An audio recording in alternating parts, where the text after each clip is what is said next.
Hello, everyone, and welcome to another episode of Underneath the Hood. I'm Dave Martin, the owner of Martin's Auto Repair in Central Phoenix. I'm Glen Hayward, the proud owner of Goodworks Auto Repair in sunny Tempe, Arizona. And I'm Lee Weatherby with Accurate Automotive in the heart of Mesa. And together, we represent 140 years of combined automotive experience. Our goal is to change the perception of our auto repair industry by going behind the scenes and underneath the hood.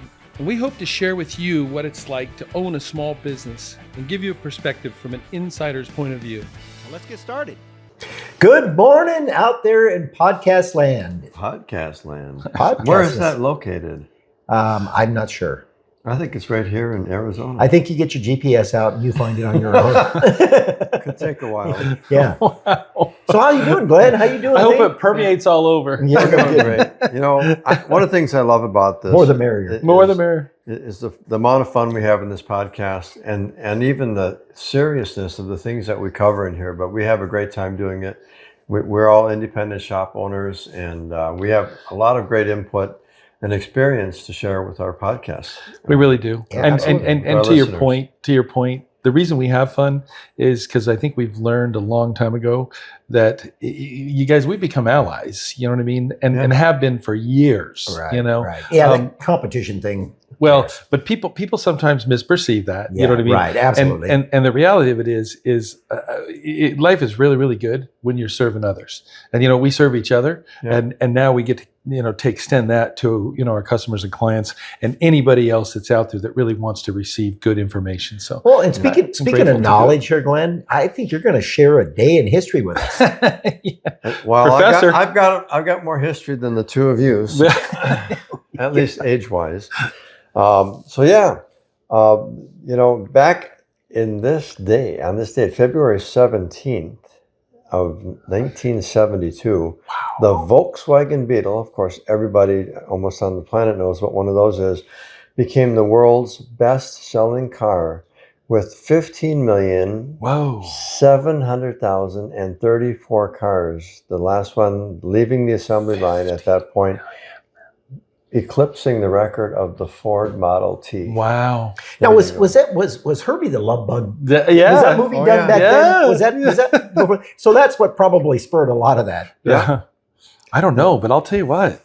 Wow. I mean, the Baja Bug, you know, the lower bugs. I mean, don't you remember that was crazy for a long time? Come on. They were making these dune buggy bugs. Listen, it's crazy. I didn't even graduate high school till 81. And I mean, they were all over the parking lot at high school. You know what I mean? Yeah, absolutely. All had the same drivetrain. The squarebacks, you know what I mean? Squareback, The buses. fastback. I mean, come on. How many buses have you restored? A bunch. Well, not only Beautiful. that, that's all my dad bought when he had 5 boys. I mean, we had a 1948 Volkswagen, a 1954, I think it was, and then after going through several ones, he finally bought a brand new 1969, which actually had a heater in it. Wow. That worked.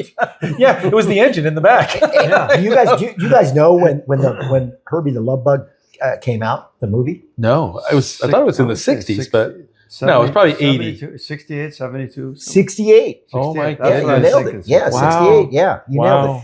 Yeah. Wow. Yeah, it's that was You say, maybe it did propel all these sales. Oh, I think it 15 did. million's huge. Could you imagine? You know, think about it. Everybody saw that and thought, "Oh, that's just cute." It's nice, but you know, so a lot of people bought those things, and they, you know. But I think their price point was right, and you know what? The unique styling. The price point. Unique. It's a very unique styling, and you know what? Let's face it. They were not convenient. I mean, I'm a larger man, and your feet don't necessarily hit the pedals right, but you know what? They sure were fun to figure out how to, you know, wrangle around and drive a little bit. And if you've ever been in a Baja Bug and you get off road, they're a lot of fun, man. Well, and light. Well, and the nice part about them is they got that round top on there. If you flip them over, they usually will roll back over.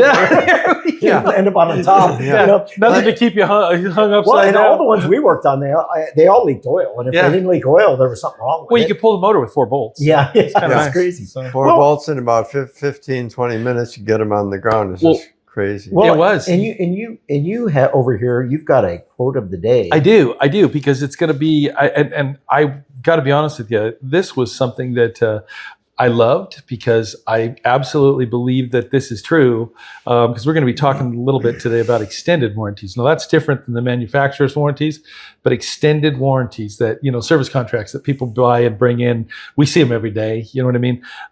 Contract. But contract. Good word. Yeah. That's what it is. Then there's contract killers. Yeah. Well, some of those companies act like it. Yeah, exactly. But the quote is, a warranty is a notice telling the buyer when the product that was just purchased will no longer function. Wow. Yeah. Wow, That's deep. Yeah, That it is. deep. It's pretty Holy good. smokes. Well, and it's pretty apropos actually, because let's face it. Yeah. Some of these contracts that you buy, as soon as you pay for them, they're no longer functioning. You know what I mean? And some of the cars that they're trying to cover, they were not functioning before purchase. So. Oh, now mind you, this was a quote from a comedian, right? Yeah, there we go. Richard Turner. He's Yeah. a magician and an entertainer. Right. So Yeah. we know that this is pure comical fiction, but to Yes. a certain degree, but there's a lot of truth in it at the same time. The reason it brings a smile to your face is because of the truth that's in Right. it. Well, isn't the old saying is for every joke out there, there's some truth behind it? Oh, no question. And No it's question. like, so that's kind of, and it's funny when these comedians come up with this stuff, a lot of times when you start there and listen to them, everybody laughs at it and thinks it's funny. But then when you really dive into it, you're like, holy Yeah. crap. But That's you know true. what? And it just to that exact point, it is kind of funny when customers come to your counter and they say, I have an extended contract and everything's covered. Yeah. Well, That's exactly what we hear. Okay, Right, but and I I have the salesperson convinced them of that. I That's, have you know. this contract and everything is covered. And We smile and we try not to laugh. Well, remember there was But three the levels of reality of it coverage. is Well, you bought the inside cheapest we're one. and roaring. guess what? Right. You don't And need all cover. I have to pay is this deductible, this amount. And Yeah. and you're right, 100%. And I want to tell you guys this something, and this will kind of help us out a little bit here, is according to the Consumer Affairs, the U.S. auto extended warranty industry is a massive, highly profitable marketing valued No at over question. $20 billion annually. Wow. $20 billion annually. Now, $20 billion. and it's growing. It's growing. Projections showing it could exceed 60 billion globally in the coming year. You know now, what? We did a podcast last time. We need to go did into the that podcast, business, man. We can make a lot more money. They say that the average person. Sell warranties. Well, think about it. They say that the average person, if there's $1,000 emergency repair, Oh yeah, I remember you sharing this. right?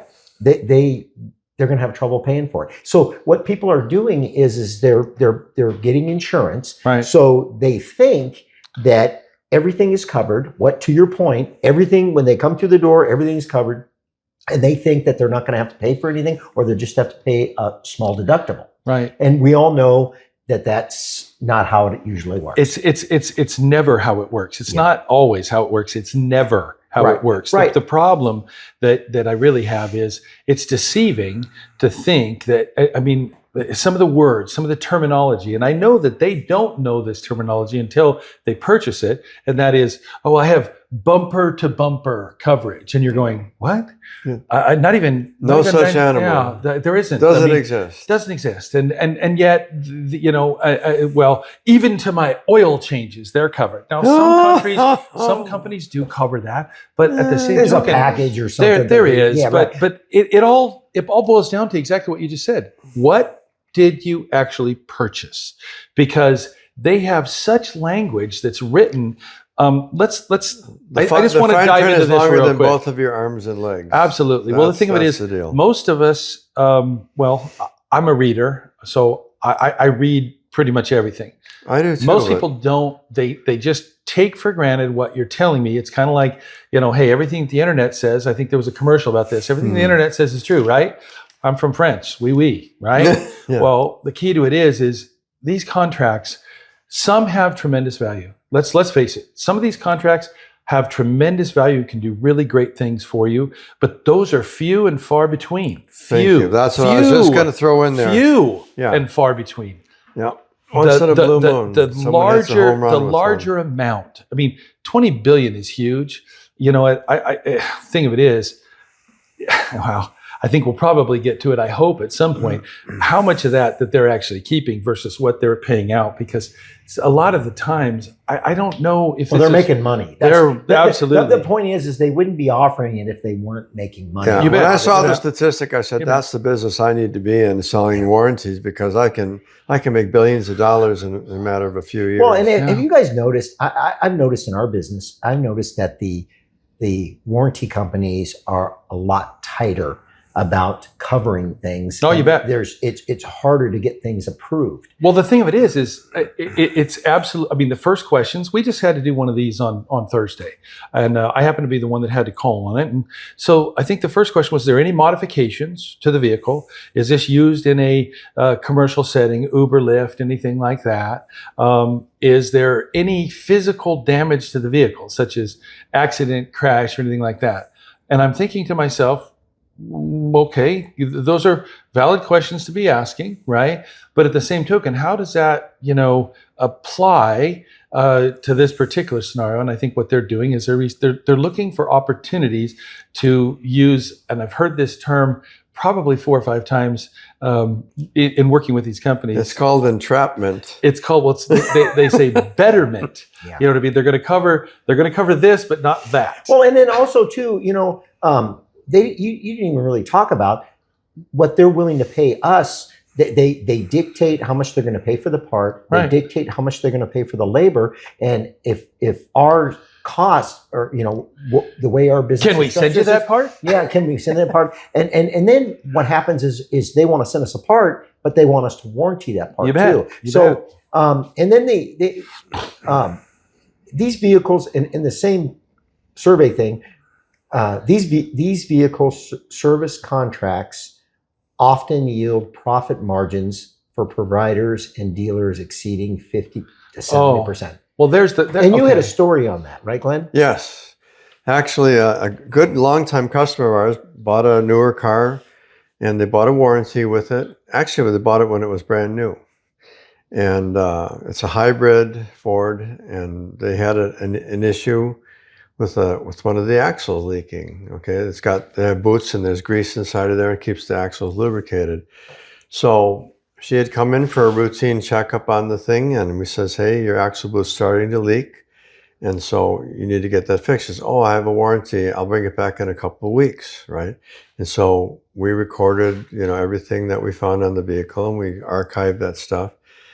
And so she comes back in to have it done. She brings in her warranty paperwork, and my daughter calls up the warranty company and says, okay, this customer came in.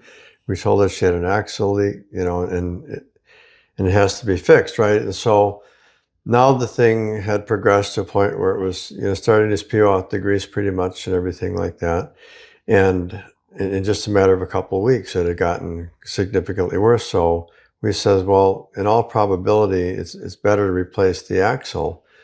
And so we called up the company. My daughter's talking to the lady, and she says, well, or the man, whoever it was. And well, we see that in your records that you had recommended this a couple of weeks ago. Well, we're not going to cover it because we look at that as neglect, like they didn't do it and now they made the problem worse and it's going to cost more money. and you know what? Shame on them. I mean, the warranty company is what I'm talking about. Absolutely. Because but my daughter wasn't about to lie and say, well, yeah, this just happened and, whatever. But because we report to Carfax, both what was done on the vehicle and recommendations, it ends up being a curse to the customer. You got to be careful with that, because not all companies do that. But I will tell you this: the one thing that it really bothers me to hear that, because once again, it goes back to, this is a contract, and you have to read the verbiage in the contract, because if it said so much legalese in there, it's really hard. It's so hard. There's the key. Yeah, you almost need an attorney to decipher what you're signing. You almost need an attorney to decipher. Because does it say in the contract that if you don't do this on initial citing, you know what I mean? Yeah. Then we can void the contract. I mean, that's it didn't void the contract. Let me finish the story though. Yeah. So anyway, we fixed the car. The total is $228 to just put a boot on. It wouldn't let us put a whole axle on it, and the customer didn't feel we didn't feel it was absolutely necessary to do that. So we put a new boot on the axle, put the axle back in, called to collect the money from the place. They says, well, she's got a $200 deductible. Oh my gosh. Which they should have told you in the beginning when you got authorization. Yeah. So so they covered $28. Wow. You know, the hardest and argued part with us about doing really the whole axle, which should have been done because the car had over 100,000 miles on it. And you know what? That's only one of many stories. But here's the thing, and I'm going to say this for anybody who's considering buying a car. I don't want to dissuade you from purchasing an extended contract. Obviously, you know, lots of people are doing it. And that usually means if everybody's running one direction, you might want to go the other way. But I would say this, and I would love to maybe get your guys' opinion on this.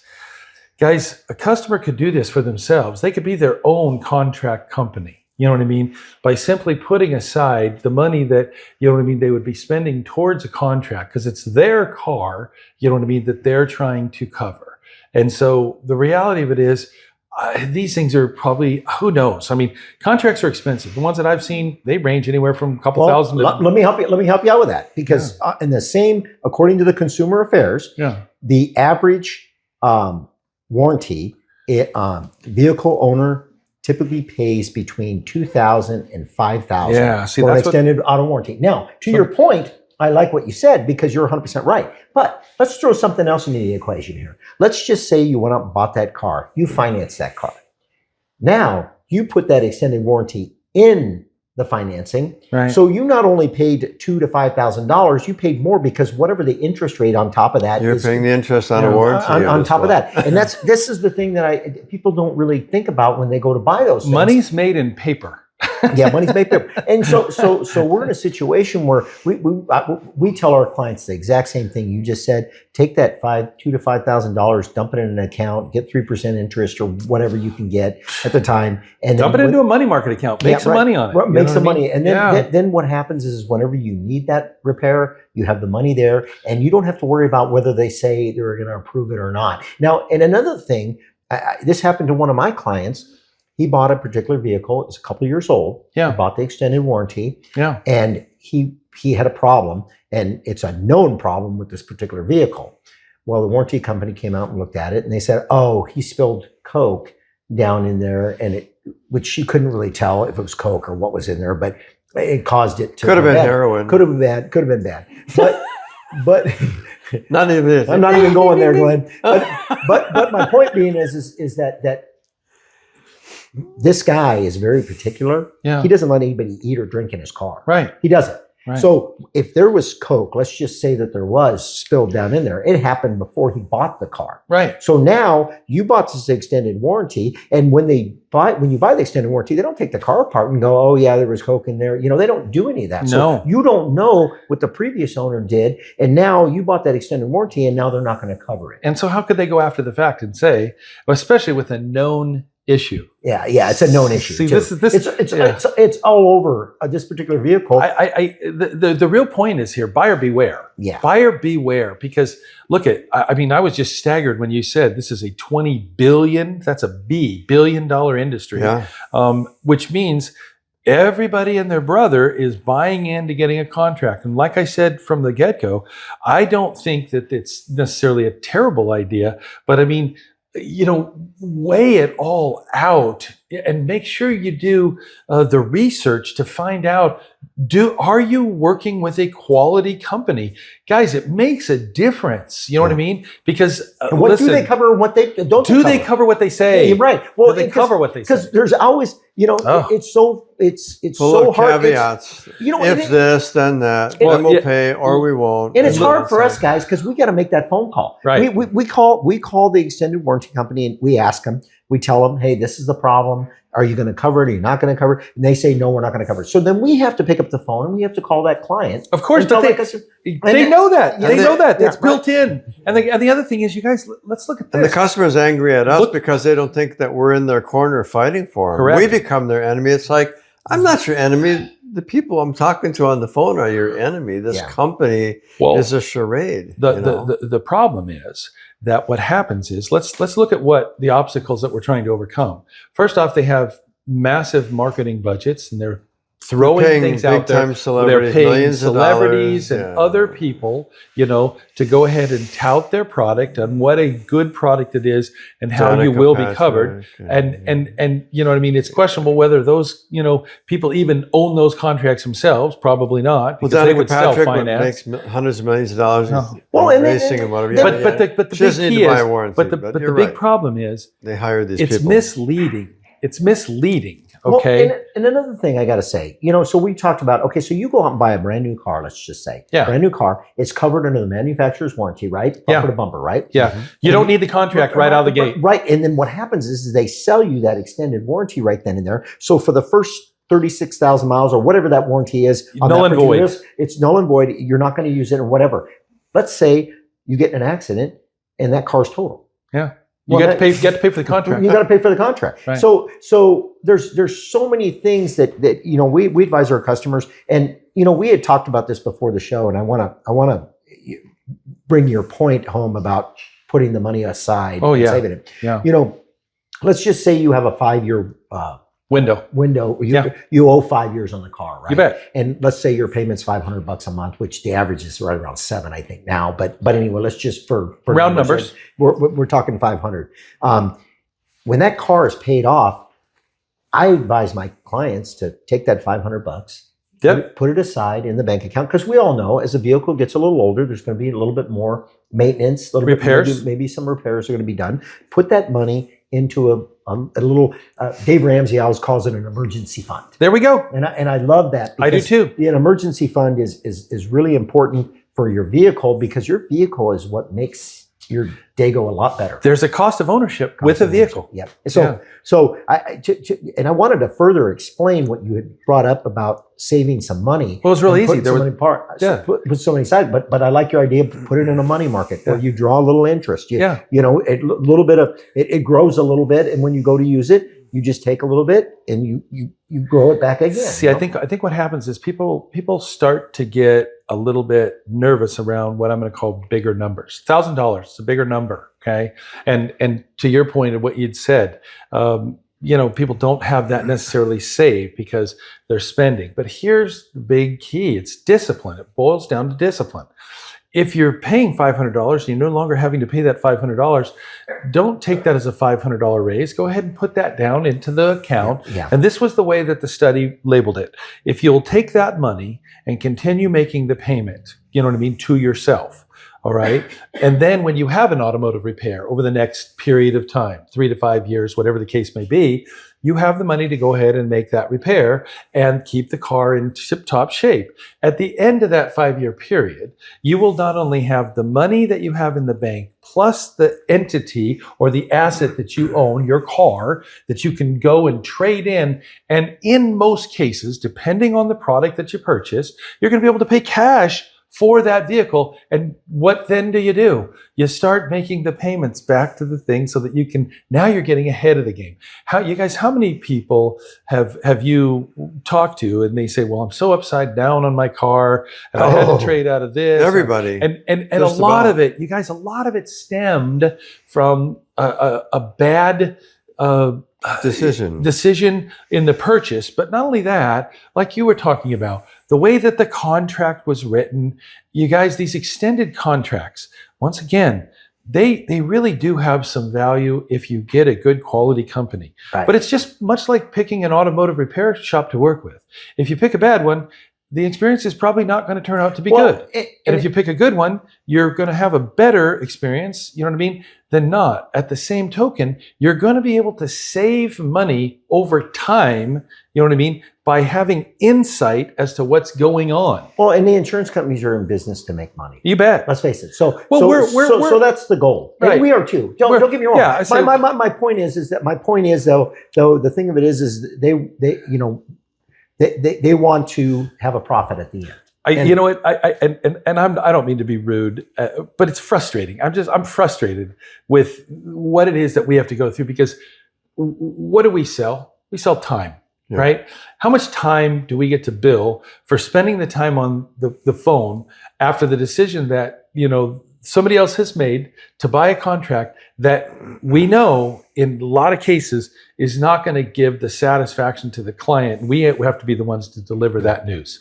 You know what I mean? And the problem is, it's disgusting that they would do that. All right, number one, to their people, because these are their clients. They're our clients too. And the reality of it is, treat them fairly. You know what I mean? Treat them honestly, with integrity. And that's, you don't find a lot of that in this particular industry. I mean, if I was to sit into one of these seminars that they tell their claims adjusters, I think the first thing they say is, deny, you know? Scared the crap out of me. Got my attention. I was about to fall asleep there for a minute. Well, I'll say one more thing too, though, but it's not just the auto industry, and it's just not that. I mean, everything you buy nowadays. You go to Home Depot and you buy a putty knife. Would you like to buy the extended warranty on that? Right. I'm serious.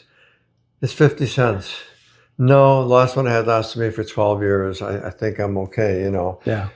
It's just this automatic, you know, everyone's trying to sell a warranty. Why? Because it makes money. Well, come on, you get it at the drive-through window. Would you like fries with that? Yeah. And what I wanted to say too about, you know, how you can put money aside to make your own extended warranty. I totally agree with these philosophical views, but to put in reality, how many times you go to Starbucks and you spend $8 on a cup of coffee, you know?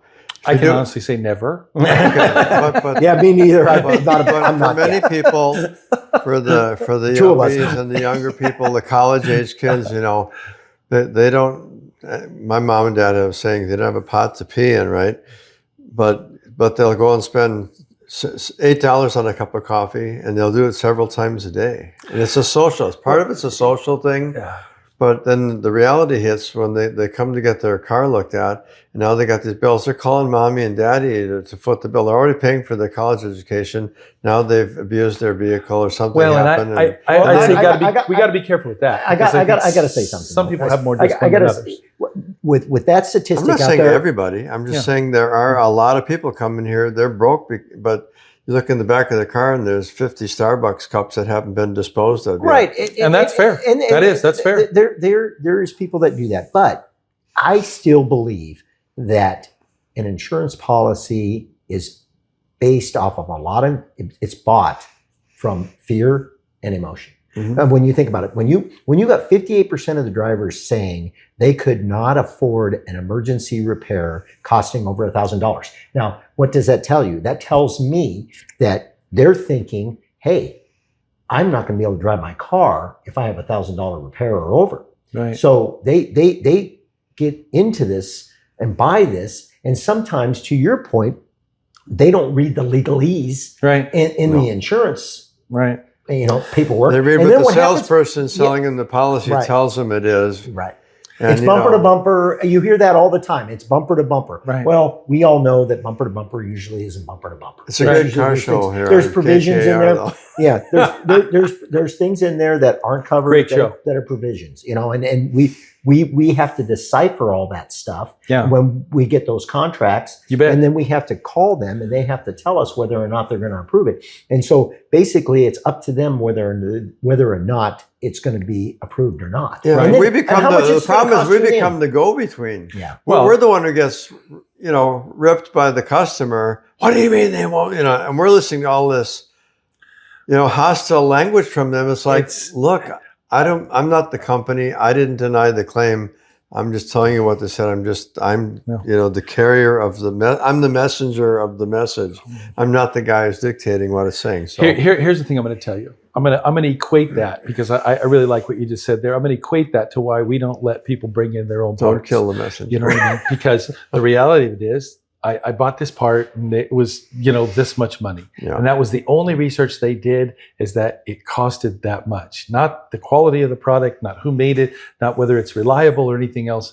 This is my price point that I wanted to pay. And then when it fails, and inevitably they mostly do, when it fails, they look at us, you know what I mean? Like, we did something wrong. We put it on wrong. Well, I've got a question for both of you, and then we're going to wrap this thing up, because we're coming to the end of this segment here. Yeah. But do your warranty recommendations at all because of a make, model of the vehicle? So what I'm saying here is, I kind of read that not right. But do you make warranty recommendations, extended warranty recommendations based off of the make and model of the vehicle? Absolutely not. A car's a car. You know what I mean? These are inanimate objects, and the reality of it is it's nuts and bolts. All cars are made of nuts and bolts. But hold on a second, though. Hold on. Okay. What about certain vehicles out there that you know have Reliability problems. reliability issues? Mm-hmm. Lots of recalls. Well, reliability issues, and we know that we would tell that client not to run that car for a lot of miles. Right. Maybe get rid of it in 3 or 4 years. Now, so your warranty recommendations, if that customer was to buy that vehicle and want to run it with a lot of miles, it might be to find the right warranty. To your guys' point, we've talked about good warranties and bad warranties. No, but that's the absolute point right there, Dave. Yeah. If the customer's expectation is to get something that's not available, then you have to reset the customer's expectation right from the get-go. Yeah. Stop trying to, patch, you know what I mean, something that's not going to be patchable. The reality of it is, if it's an unrealistic expectation, make sure that they're aware of that. If it is realistic and that they want to get that, and then you can basically tide over with a quality company, then by all means, it makes sense to do. Yeah. But the key to it is the recommendation going to be any different for any different type of product? The answer, absolutely no. You know what I mean? Either you're going to buy a product that you're happy with, you like, and that you're going to support it with a warranty from a quality company that's going to be more expensive than not, or you're going to buy something that is less and you're going to support it with something that is less, and you're going to get less in the long run. Right. It's just that simple. The numbers add up. I'll cap one other thing off. Many times, and we probably all had this experience with warranty companies, does the customer have records of every service that they've done? Oh, there's one of the questions. They want to know they at what mileage intervals they were done, where it was done, did they use the right weight of oil or the right fluid or whatever? Bingo. Was this a part of what caused the failure? Yeah. If they don't have those records, you are done. You're done before you even make a claim, because those are the questions they ask. Do you have the records? Yeah. Oh, well, no, they've taken it to 6 or 8 other places. This is the first time we've ever seen them. Well, ask the customer if they have records. So we do. They don't have any records of anything. They don't have any receipts that will show. They may have a receipt that they had their oil change or some other fluid done or whatever,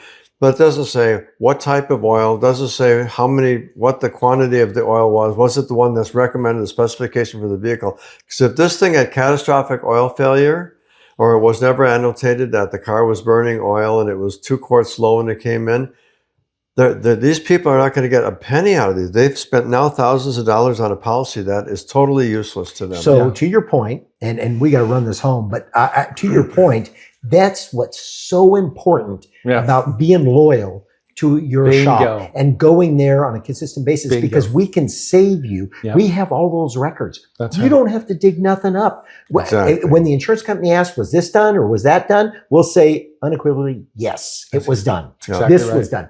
Yeah. And we did it here on this date. Right. And we can help you get this thing approved if we have Precisely. if we have we'll the right be your ammunition. Advocate instead of your enemy. Right. And that's exactly right. And we're never the enemy. We want to have the ammunition. We just need the ammunition to be able to fight for you. That's what we need. Yeah. So anyway, guys, it's been another great podcast, and I love the topic. I think hopefully out there, people listening to this show really got something out of it, and I hope that I hope it raises awareness. Right. The real truth, I hope it really raises awareness. And I'm going to say one more thing before we go is that consult with your shop. Please talk to them. Please talk to your service advisor. See what and if they don't know or don't care, then find yourself one that does. Right, and we deal with all these warranties. We know the good ones, and we know the ones that aren't so good. Amen. So we want to help you and make sure that we don't have to call you and tell you that claim was denied. Can I just say something that I think might be helpful? You better make it quick, because we're cutting this thing off. If it's on TV, be careful. You're right. TV. Yeah. Thanks for joining us this week, and we hope that you will come and see us again, listen to us again next week. We always have some great information that will help you take better care of your car and your life. Thanks for listening.